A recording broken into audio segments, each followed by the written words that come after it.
बिल्कुल, देखिए धमकी किस कदर मिल रही है, क्योंकि पहले यानी कि जब से बात सामने आई कि वक्फ बिल में संशोधन किया जाएगा, दर्द तो पहले से ही देखने को मिल रहा था, लेकिन अब ये दर्द इतना ज्यादा बढ़ गया है कि लोगों को धमकियां मिल रही है। और साथ ही साथ अब देखिए जितने भी हिंदू धर्म स्थल हैं उनका अब लेखा जोखा तैयार किया जा रहा है। इसके बाद सवाल भी उठाए जा रहे हैं। रिपोर्ट के जरिए आपको दिखाते हैं।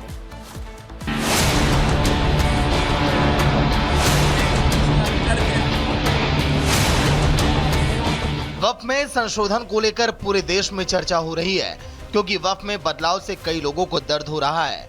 ये दर्द पहले थोड़ा कम था, लेकिन अब जब संशोधन होना तय हो गया है तो ये दर्द दिन प्रतिदिन बढ़ता जा रहा है। अब तक संशोधन को लेकर सिर्फ सरकार से वाद विवाद हो रहा था, वो बहस अब धमकी तक पहुंच गई है। हम जिस तरह इस मसले के अंदर मुल्क की मौजूदा मरकजी हुकूमत को जिम्मेदार समझते हैं, अगर खुदा न खास्ता ये कानून पास हुआ तो वो बैसाखी जिनके ऊपर ये बैठकर हुकूमत कर रहे हैं वो भी उस जिम्मेदारी से समझदोश नहीं हो सकते। यानी जब सरकार के आगे अरशद मदनी और उनके जैसे मौलानाओं के सारे हथकंडे फेल हो गए, तो अब सरकार की सहयोगी पार्टियों को धमकी दे रहे हैं। वक्फ पर एक तरफ मदनी है तो दूसरी तरफ असदुद्दीन ओवैसी भी, जो बार बार वक्फ बिल में हो रहे संशोधन के खिलाफ नए नए हथकंडे लाते रहते हैं। उन्होंने एक बार फिर सोशल मीडिया पर एक ट्वीट लिखा। आंध्र प्रदेश में हिंदू धार्मिक संस्थान और बंदोबस्ती अधिनियम लगभग 4 लाख एकड़ भूमि को नियंत्रित करता है। तेलंगाना में हिंदू धार्मिक संस्थान और बंदोबस्ती अधिनियम 87,235 एकड़ भूमि को नियंत्रित करता है। ओडिशा में वही अधिनियम 13 धार्मिक संस्थानों की कुल भूमि संपत्ति 12,767.67 एकड़ है। तमिलनाडु में TNHR और C अधिनियम के तहत आने वाली कुल भूमि 4.78 लाख एकड़ थी। 4 राज्यों में हिंदू एंडोमेंट बोर्ड का 10 लाख एकड़ से अधिक भूमि पर नियंत्रण है। उत्तर प्रदेश, मध्य प्रदेश और महाराष्ट्र का उल्लेख नहीं है। सभी में विशाल धार्मिक संस्थान है। जो वक्फ बोर्डों के बारे में यह अफवाह फैला रहे हैं, उन्हें थोड़ा पढ़ना चाहिए। और कोई भी गैर हिंदू विभिन्न राज्यों के बंदोबस्ती बोर्डों का सदस्य नहीं बन सकता है। यहाँ तक कि उपायुक्त, सहायक आयुक्त भी गैर हिंदू नहीं हो सकते हैं। लेकिन वक्फ बोर्ड को लेकर छलक रहे इस दर्द पर बीजेपी भी लगातार हमला बोल रही है। केंद्रीय मंत्री गिरिराज सिंह ने रविवार को वाराणसी में वक्फ का मुद्दा उठाया। मुझे पता नहीं कब कह दे कि संसद से लेके पूरा देश वक्फ बोर्ड के जमीन पर ही है। मुझे तो ताज्जुब होता है, वक्फ बोर्ड के बहाने कांग्रेस एक साजिश कर रहे हैं भारत में गृह युद्ध करवा।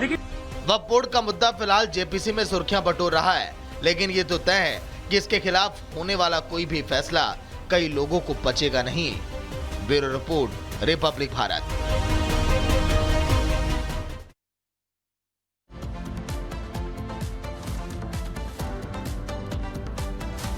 तो देखिए जिस तरीके से यहाँ पर नाराजगी सामने आ रही थी, वो तिलमिलाहट पहले थी, विरोध के स्वर उठ रहे थे, लेकिन अब ये जो विरोध है ये धमकी तक जा पहुंचे हैं। हम आपको दिखा रहे थे। लेकिन अब बात करेंगे मौलाना अरशद मदनी की, जो कि यहाँ पर जिस तरीके से उन्होंने विवादित बोल उनके सामने आए थे, इसको लेकर के साधु संतों में भी नाराजगी है। साधु संत इसका कड़े तौर पर विरोध कर रहे हैं, जिसमें उन्होंने कहा था कि वक्फ बोर्ड के समर्थन में 5 लाख की भीड़ जो है वो इकट्ठा की जाएगी। इसके बाद किस तरीके से अब घमासान मचा हुआ है, इस रिपोर्ट के जरिए दिखाते हैं। मैं नायडू जी का शुक्रिया अदा करता हूं, और इसलिए कि बीजेपी हुकूमत असल ये है क्या मुल्क में मुल्क के बसने वालों ने हरा दिया। दो इत्तेहादियों की बैसाखी के ऊपर बीजेपी गवर्नमेंट बैठी है। अपनी पार्टी के नायब सदर नवाब जान साहब को भेजा यहाँ। दिल्ली के इंदिरा गांधी स्टेडियम में जमीयत उलेमा हिंद की बैठक के दौरान अरशद मदनी ने आंध्र प्रदेश में 5 लाख मुसलमानों को इकट्ठा करने का जो दावा किया, उसके बाद से मसले पर इस प्रतिक्रियाओं का दौर आना शुरू हो गया। मदनी के इस दावे से संत समाज के एक तबके में काफी गुस्सा है। मथुरा में हुई सनातन धर्म संसद में धर्माचार्य और कथावाचक देवकी नंदन ठाकुर ने मौलाना अरशद मदनी के इस बयान पर बड़ा पलटवार किया है। अगर वो 5 लाख मुस्लिम इकट्ठे होंगे तो आप याद करिएगा दिसंबर के बाद 10 लाख सनातनियों को इकट्ठा करने की जिम्मेदारी ये संत समाज लेता है। और अगर वक्फ बोर्ड रहेगा तो फिर कह रहा हूं सनातन बोर्ड सनातनियों को चाहिए। आप अतिक्रमण कर रहे हैं बहुसंख्यकों की भावनाओं का, आप आक्रमण कर रहे हैं, आप सनातनियों का अपमान कर रहे हैं। आप पाकिस्तान में अपनी जमीन ले चुके हैं, अब हमें सनातन बोर्ड चाहिए। सीधी सी बात है भैया, हम और कुछ नहीं जानते। मथुरा में हुई सनातन धर्म संसद की बैठक में बड़ी संख्या में साधु संत पहुंचे थे। यहाँ पहुंचे सभी संतों ने एक ही मांग की थी, उन्हें किसी भी हालत में सनातन बोर्ड चाहिए, फिर इसके लिए चाहे उन्हें कुछ भी करना पड़े। इसमें हम सभी सनातनी हिंदू सनातन बोर्ड की मांग करते हैं। वक्फ बोर्ड एक दानव की तरह है जो हिंदू राष्ट्र इस भारत को हड़पना चाहता है और इसको इस्लामिक राष्ट्र बनाना चाहता है। हम सभी सनातनी हिंदू उस वक्फ बोर्ड को निरस्त करने की मांग करते हैं और सनातन बोर्ड की मांग करते हैं कि हम सभी सनातनी हिंदुओं को सनातन बोर्ड चाहिए। यही नहीं, वक्फ पर अड़ियल रुख कायम किए अरशद मदनी के खिलाफ संगम नगरी में भी आवाज उठने लगी है। प्रयागराज में इस साल के आखिर से शुरू हो रहे महाकुंभ में शामिल होने के लिए साधु संतों के पहुंचने का सिलसिला शुरू हो चुका है। मदनी के इस बयान से वहां भी नाराजगी है। साधु संतों का मानना है कि ऐसे शक्ति परीक्षण करके आप एकता का संदेश हरगिज नहीं दे सकते हैं। मदनी जी को मैं बोलना चाहूँगा कि जिस दिन सनातन धर्म एकत्र हो गया उस दिन हम आपके 5 लाख जनता को 5 करोड़ सनातन धर्मावलंबियों के साथ आपको करारा जवाब देंगे और आपके इस मनसा को विफल करेंगे। आप कहीं से अपने मंसूबे पे सफल नहीं हो सकते। वक्फ बोर्ड की तर्ज पर जिस तरह से सनातन बोर्ड बनाने की मांग उठ रही है और देश भर के साधु संत इस मांग से जुड़ते जा रहे हैं, उसे देखते हुए लगता है सरकार भी लंबे समय तक इस मांग को नजरअंदाज हरगिज नहीं कर सकेगी, क्योंकि आने वाली 26 नवंबर को होने जा रही धर्म संसद में देश भर के साधु संतों के पहुंचने का आह्वान किया गया। ये धर्म संसद सनातन बोर्ड की मांग की दिशा में पहला और बेहद मजबूत कदम बताया जा रहा है। Bureau report, Republic Bharat.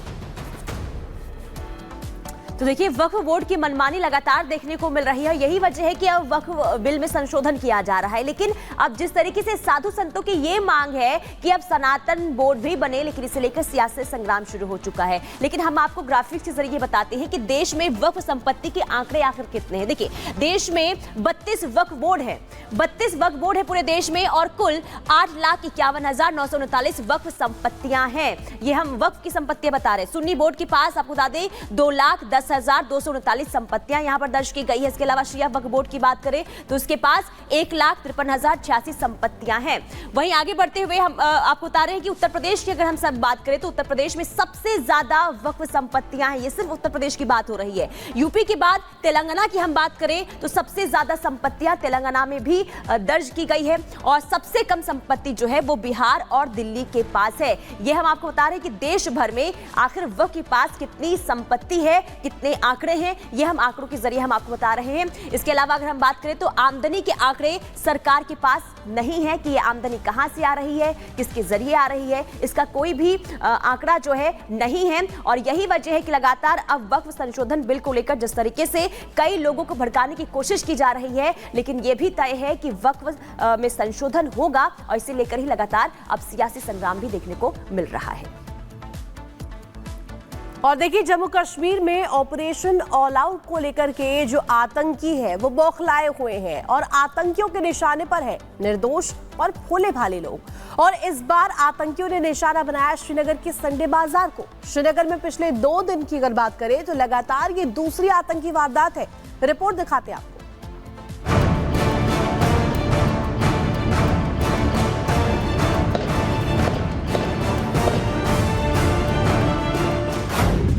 Srinagar की संडे मार्केट में ग्रेनेड हमला, खरीदारी कर रहे कई लोग घायल। ऑपरेशन ऑल आउट से बौखलाए आतंकी, काउंटर टेररिज्म ऑपरेशंस के लिए सेना तैयार। घाटी में आतंकियों पर लगाम लगाने के लिए सेना ऑपरेशन ऑल आउट जारी है, लेकिन इन सब के बावजूद आतंकी अपनी कायराना हरकत से बाज नहीं आ रहे हैं। चाहे बात टारगेट किलिंग की हो या फिर बम धमाकों की, आतंकियों के निशाने पर था इस बार श्रीनगर का संडे बाजार। जम्मू कश्मीर में श्रीनगर के टूरिज्म रिसेप्शन सेंटर के नजदीक संडे मार्केट में आतंकियों ने रविवार को ग्रेनेड ब्लास्ट किया, जिसमें 12 लोग घायल हो गए। घटना की तुरंत बाद हमलावरों को पकड़ने के लिए पूरे इलाके की घेराबंदी कर दी गई। श्रीनगर में पिछले 2 साल में ये 2 दिन में लगातार दूसरी आतंकी वारदात है। 2 नवंबर को खान्यार इलाके में सेना और आतंकियों के बीच मुठभेड़ हुई थी। एक घर में 2 से 3 आतंकी छिपे थे। सेना ने घर को बम से उड़ा दिया। इसमें एक पाकिस्तानी आतंकी मारा गया था। घटनास्थल से आतंकी की बॉडी और गोला बारूद भी बरामद किए गए थे। हालांकि इस मुठभेड़ में 4 जवान भी घायल हुए थे। जम्मू कश्मीर के मुख्यमंत्री उमर अब्दुल्ला ने श्रीनगर के रविवार बाजार में निर्दोष खरीदारों पर हुए ग्रेनेड हमले की कड़ी निंदा की। उन्होंने कहा कि घाटी के विभिन्न हिस्सों में हाल के दिनों में हमलों और मुठभेड़ों की घटनाओं ने चिंता बढ़ा दी है। जम्मू कश्मीर के मुख्यमंत्री उमर अब्दुल्ला ने लिखा कि पिछले कुछ दिनों से घाटी के कुछ हिस्सों में हमलों और मुठभेड़ों की खबरें सुर्खियों में हैं। श्रीनगर में संडे मार्केट में निर्दोष दुकानदारों पर ग्रेनेड हमले की आज की खबर बेहद परेशान